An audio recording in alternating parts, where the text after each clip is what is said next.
Hello! Good morning guys! So for today's video, magluluto tayo ng pininyahan. So ayan, painitin na natin itong kawali. And these are the ingredients we have today. Sharon! So meron kami nitong meat, pineapple chunks, salt, and then this is a bell pepper ba to?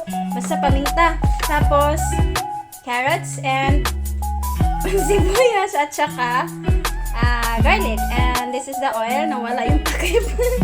And of course, we have the magic syrup. Not sponsored, but you want to sponsor? Yeah, I got it. And nor cubes.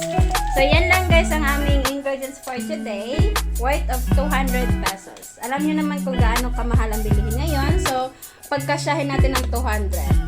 Tingnan natin kung kasya ba. Bakit na kasya yan? Nandiyan na yan eh.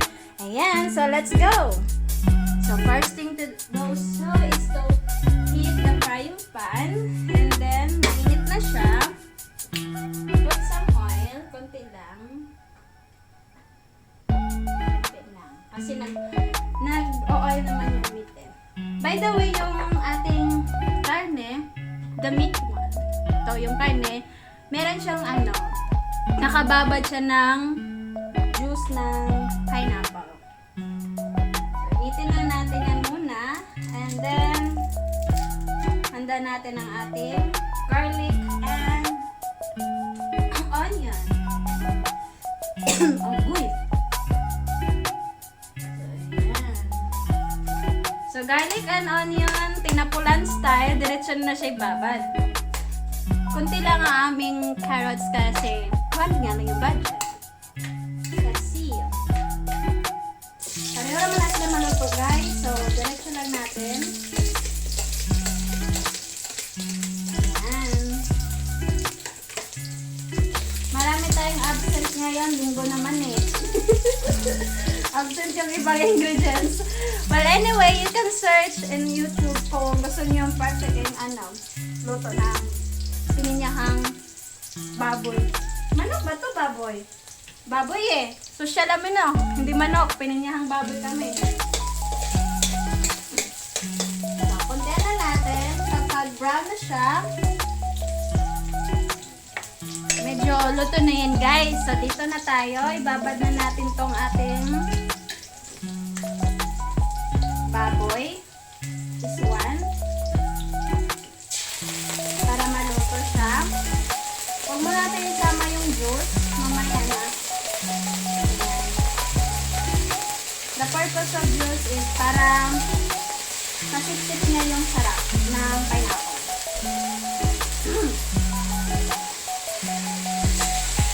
Konti lang yan guys kasi hindi naman kami marami dito eh. Tsaka nag-diet kami nito.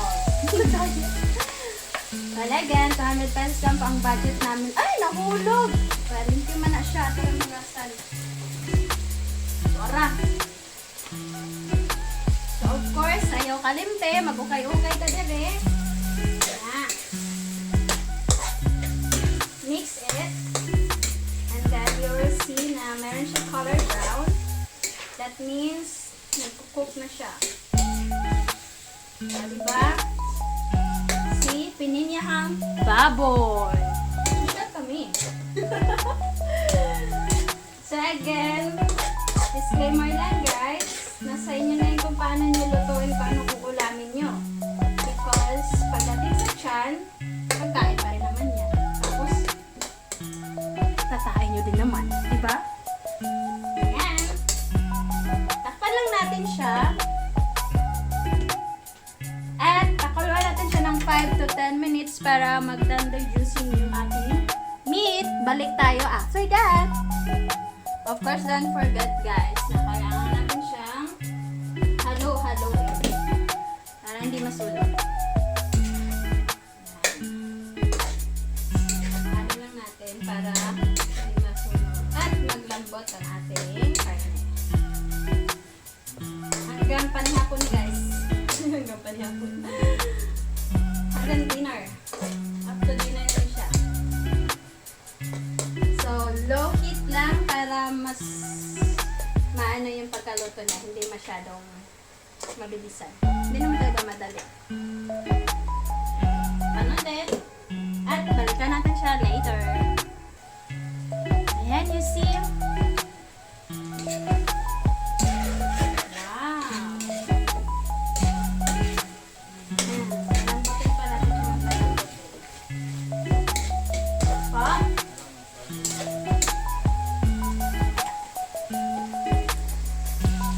So, ayan. It's so good na.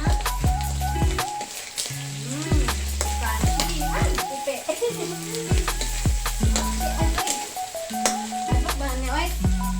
So, lagyan na natin siya ng water. Since wala tayong gata, dapat gata dito or creamy milk creamy. So, tubig-tubig lang kami kasi nga 200 lang naman yung butter namin. So, goods na rin yan. Water for original. Ayan. Tubig lang. But I suggest use the coconut milk.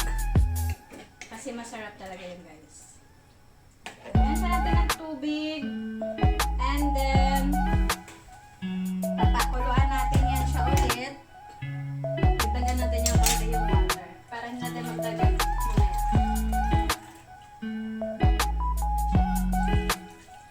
Okay. So that's it. Pakuluan natin siya ulit para lumambot. Balikan natin siya later after 5 minutes. At halo na natin ang ating ibang ingredients. So this is it, pansit. Napakuluan na natin siya ng 5 minutes. Ganyan. Wow. Ganyan na. And then, yung nor cubes natin kanina, ayan, dahil wala tayong ano ba tawag nun? Anong tawag nun chicken na yung sabaw ng chicken? So, wala tayo nun. So, nor cubes yung ginawa natin. This is, why is it chicken ko nga? Baboy man natin babawan. Baala na ng lasa dila. Ayan. May natira dito. Kulitin na. Siyempre sayang. Okay. Then, shake lang natin. Mix it para mas malamnam. Ang sarap. So again guys, it's up to you kung paano nyo lagawin yung ulam nyo. Kasi, at the same time, papunta natin sa tiyan, then, magda-digest na din tayo. Anyway, that's it. Lagyan natin siya ng this. Pamintang durog. Ang hirap nito yan, no? Ang ganda. That. Meron tayong pampalasa.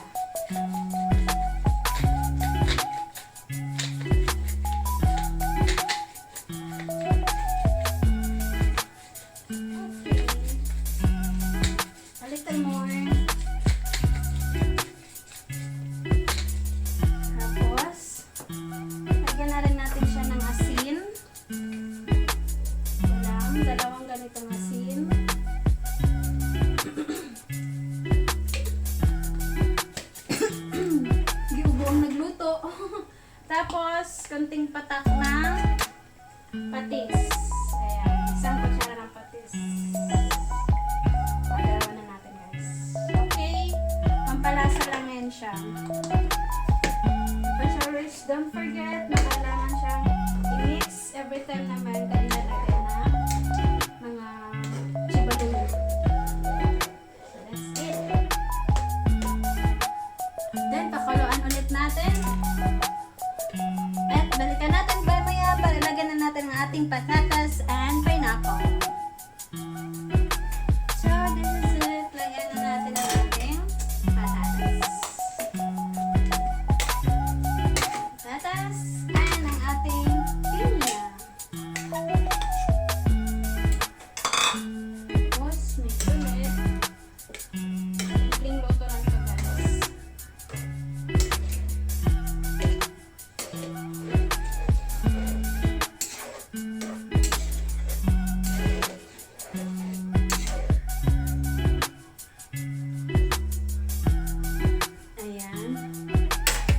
I'm gonna taste kung okay ng kanyang lasa.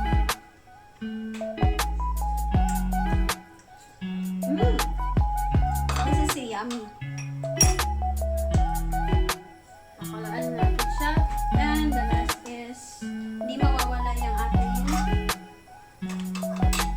toyo paella. Kasi pampakulay din siya.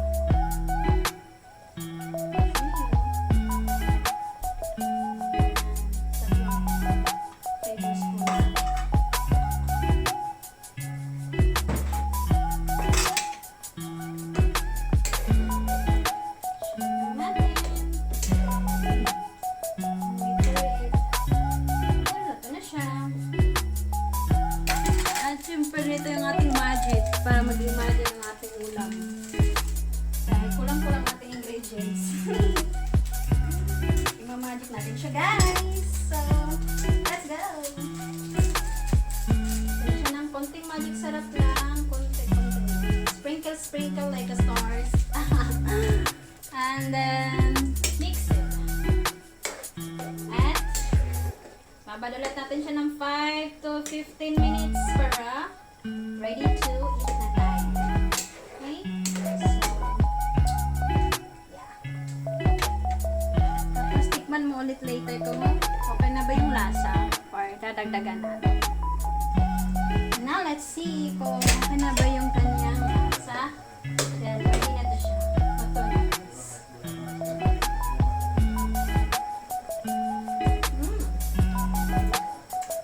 That's it. All good na.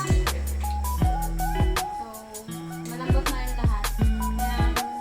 1, 2, 3, 4, 5, 6, 7, 8, 9, 10. Ito pa lang ating